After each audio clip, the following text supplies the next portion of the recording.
Okay, sir, how did... I'm in awful pain. How did this happen? It's nothing. I've been sleeping. I just woke up.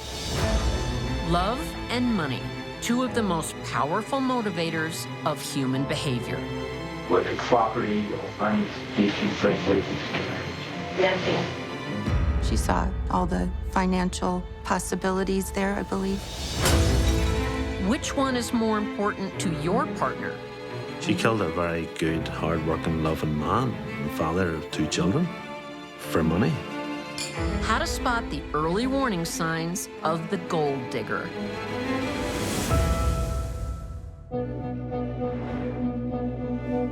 As a former FBI profiler, I'm often asked, can you spot a killer? Is it a look, an attitude, a pattern of behavior? After 40 years' experience, I can say it's complicated. But there's one thing I know. There is a deadly type.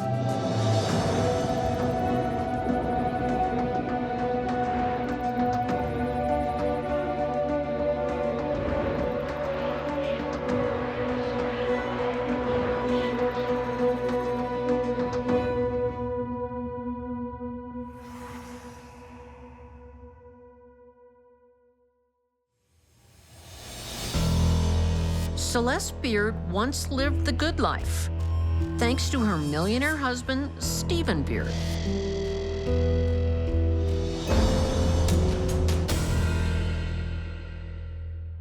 His wife of 40 years had recently passed away, and she was barely in the ground when Celeste moved in on Stephen and in with Stephen. She couldn't wait to get her hands on his money. These days, Celeste leads a far simpler life in a Texas prison cell. When I met her back in 2011, she straight up admitted to me that her 4th marriage to Stephen was a business deal, one that Stephen will not survive.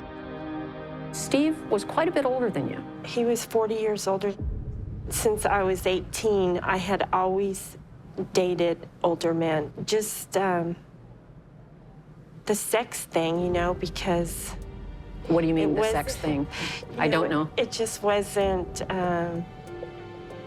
know, it wasn't like expected, you know. So there wasn't the sexual pressure with older men that there was with younger men? Yes. And that was okay with you? Yes.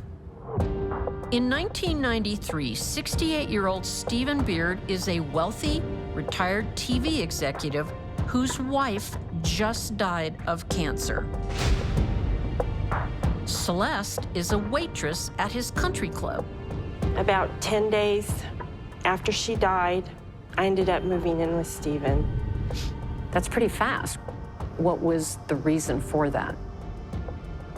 Because we were a couple. Stephen lavishes her with expensive jewelry. After 3 failed marriages, Celeste knows an opportunity when she sees one. For some people, that momentary little rush of buying something, it can become habitual. No, I was habitual. The way I spent money wasn't that big of a deal to Stephen, like everybody thinks it was. Stephen was extravagant himself. Okay. All right. Of course it was his money. Yes. When you entered the marriage with Stephen Beard on February 18th, 1995, whether property or money, these two things lead to marriage? Nothing. Celeste is a gold digger, pure and simple. She drew a bead on an older man who was very vulnerable. Were you in love? Not at first. We had a deal. What was the deal? He was going to adopt the twins. Celeste has twin girls from a previous marriage. It's a big deal for a man to adopt 2 children. Why do you think he did that? I don't want to say forced, but I did. I forced him to do that. What was the reason for that? Because I wanted my daughters to inherit with Stephen's other 3 children. In return, Celeste claims she lets Stephen control her life. That, I'm his. I let him have my hair cut off. I did everything that he wanted me to do. And I was going to keep my end of the bargain. Stephen is going to be their meal ticket for the rest of their lives. And what a life Celeste has in mind. Our trip from Germany to London was $60,000, and that was just for the limousine. Spending can be a powerful addiction, and it can ruin lives. And that's what Celeste was all about. Spending made her feel good. And for someone like that, there's never enough. Her new husband gives Celeste $35,000 a month allowance. But even that isn't nearly enough to cover her shopping and partying. But Stephen's love has its limits, and he threatens to cancel her credit cards. Celeste and her daughter's financial futures suddenly look very shaky. But there is a lifeline. Celeste stands to inherit a hefty share of Stephen's multi-million-dollar fortune in the event of his demise. At 3 a.m. on October 2nd, 1999, paramedics receive a frightening call from Stephen. They're laying on my stomach. Okay, they're laying on your stomach? Yes. Okay, sir, how did I'm in awful pain. how did this happen? It's nothing. I've been sleeping. I just woke up. Stephen has been blasted in the abdomen with a 20-gauge shotgun. A spent shell is found on the bedroom floor. While he fights for his life in the hospital, police trace the shell to Celeste's close friend, 42-year-old Tracy Tarleton. What was the nature of your relationship with Tracy Tarleton in spring of 1990? I brought her into our life. Why did you befriend her? I felt like she needed me. Tracy is openly gay, and it's widely rumored that she and Celeste are more than just friends. Did you ever have any romantic involvement with Tracy Tarleton? Yes, it's Did you have any kind of intimate physical relationship with Tracy Tarleton? Celeste claims Tracy was infatuated with her and shot Stephen out of jealousy.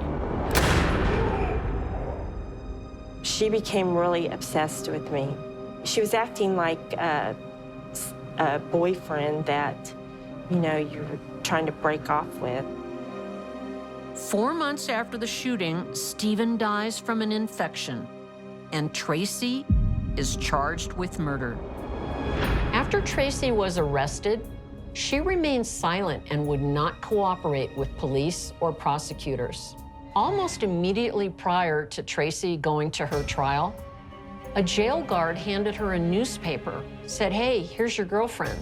And on the front page of a Dallas newspaper was a picture of the now infamous Celeste Beard, who had just gotten married to her 5th husband. Tracy went crazy. Tracy finally says something to the detectives and prosecutors she'd never said before. What was it?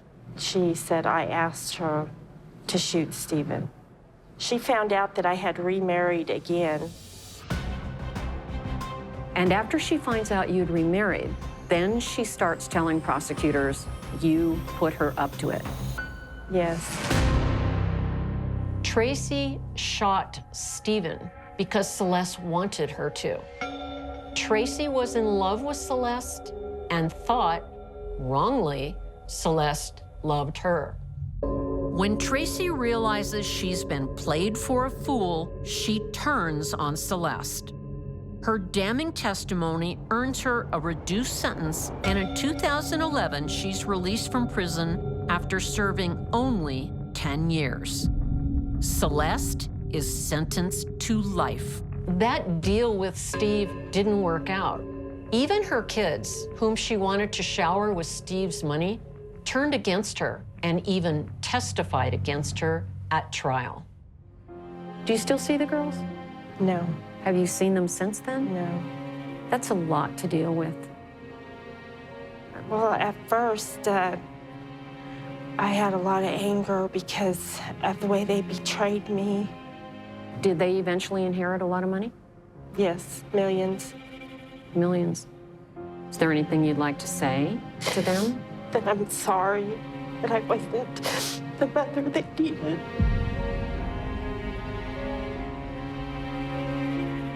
Celeste isn't the first young woman to secure her financial future by marrying an older man. It's a cottage industry. But anyone doing that has to think about the possibility of what will happen if things turn sour. You don't have to be old or very rich to become a target, as Andy Segotta found out. In 1979, in Albuquerque, New Mexico, Andy, a university graduate, has the world at his feet. By the age of 25, he was a civil engineer, so he was a go-getter.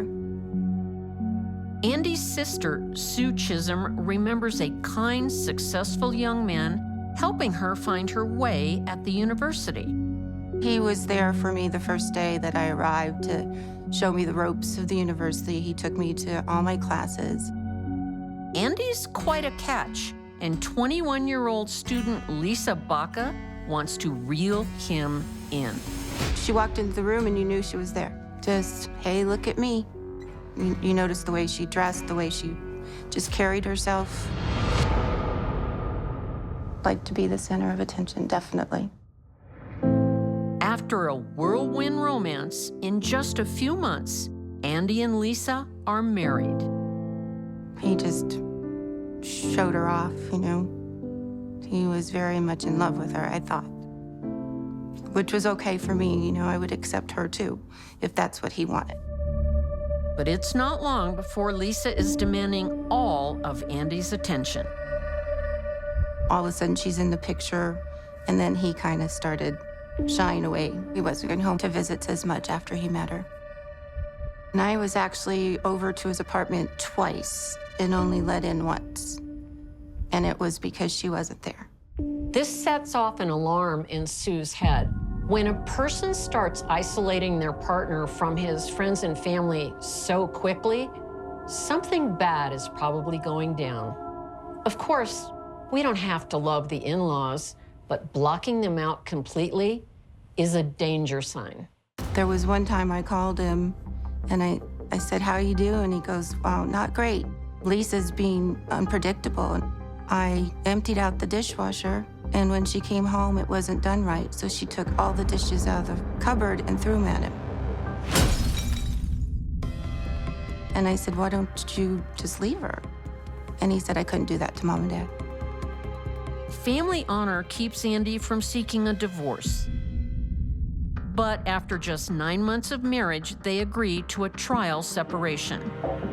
In quick time, Lisa takes a lover, bodybuilder David Mead. She needs his muscle for her gold-digging plan. I think the plan was to murder my brother for the money, because he had just taken out the $180,000 life insurance policy. Lisa orchestrates a reconciliation with Andy and moves back into the marital home. Andy's thrilled. He has no idea just how far Lisa will go to get what she wants. There's a knock at my door, and I went down, and it was my brother Ed and a chaplain from the police department. They didn't have to say a word. I knew.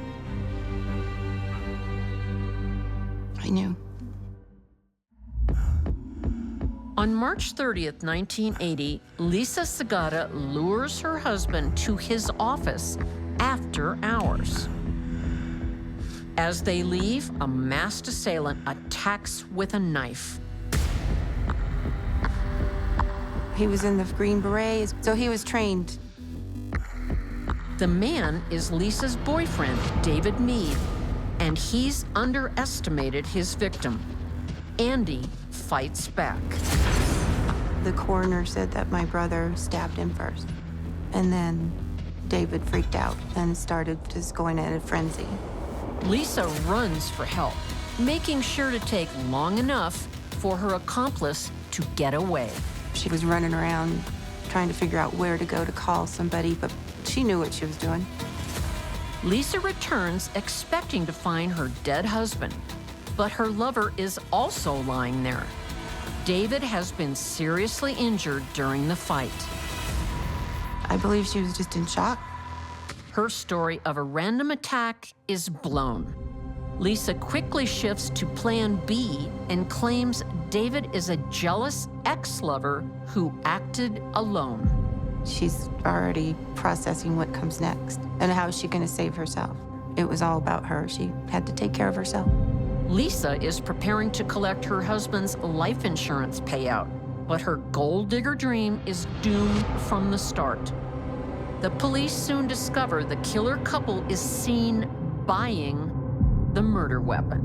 Lisa and David were together and they bought it, and the clerk thought it was weird. David is convicted of second-degree murder and gets 12 years. Lisa gets 16 years for second-degree murder and solicitation to commit murder. His birthday was yesterday. He would have been 64. I missed all those years. She stole. Who knows what we could have had with him. She took him away from us. Lisa was in a big hurry to kill her husband. The ink on the marriage certificate wasn't even dry when she put her plan in motion.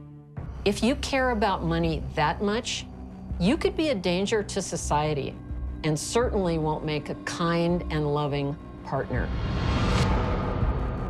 In the case of Jacqueline Crymble, marriage and motherhood meant less to her than money.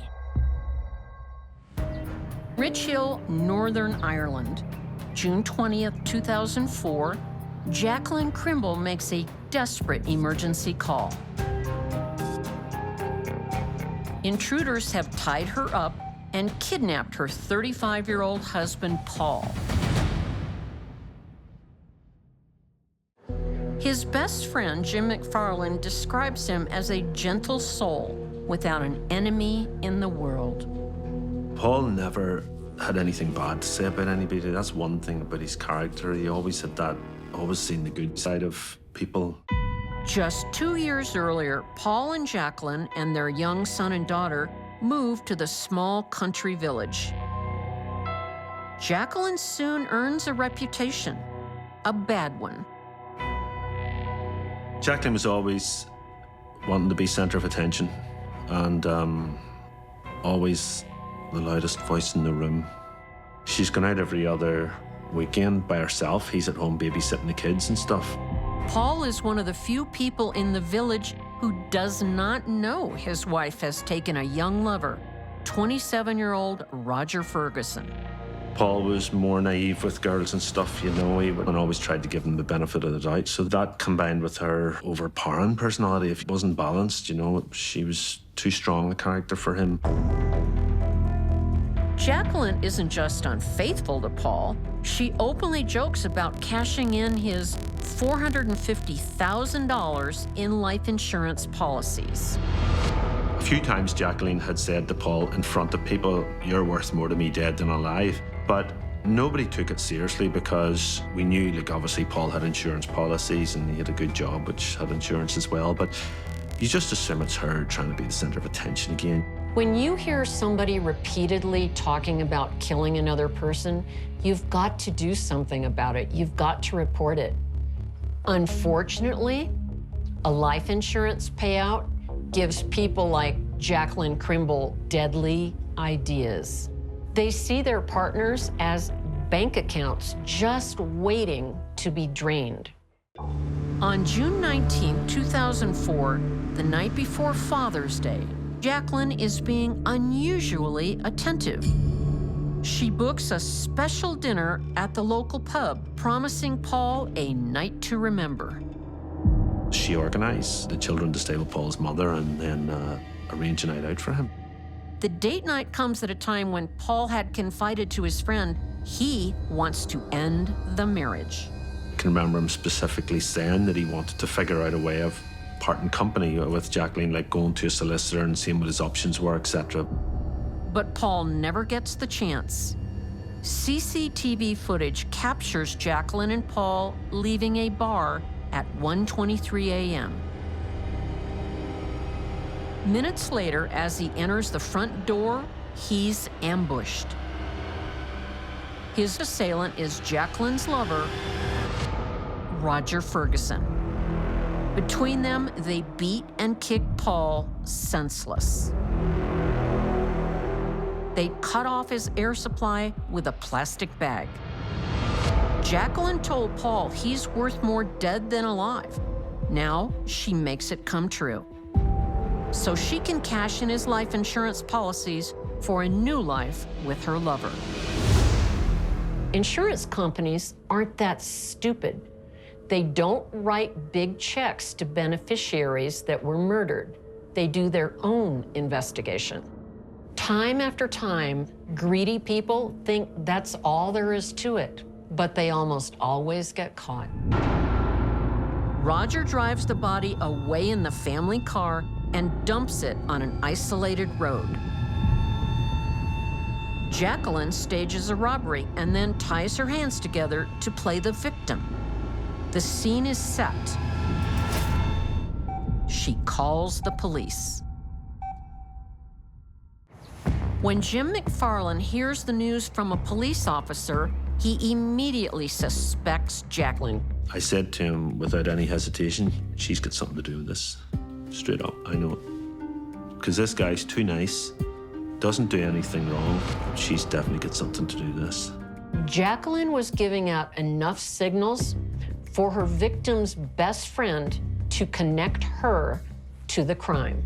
Jim was a good friend. He'd encourage Paul to leave his wife, and Paul was developing a plan. It was just too late. Luckily, Jacqueline doesn't cover her tracks very well. CCTV captures the Crymbles leaving the bar. It's a 5-minute drive home, but Jacqueline doesn't make her call to emergency for another hour. She cannot explain the missing time. That's one of her weaknesses. She thinks she's smart, but she's not. Stupid people, they don't see how stupid they are, and their weakness is thinking that they're smarter than others. The police only have to ask the neighbors to find out about Jacqueline's not-so-secret affair. And the phone records reveal she made calls to Roger just before leaving the bar. She's a parasite to society. She killed a very good, hard-working, loving man and father of 2 children for money. Jacqueline Crymble is found guilty of murder and receives a life sentence with a 20-year non-parole period. Roger Ferguson is found guilty of murder and sentenced to life with an 18-year non-parole period.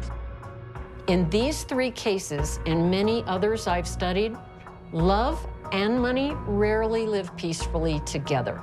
As my mother used to say, when you marry for money, you earn every penny.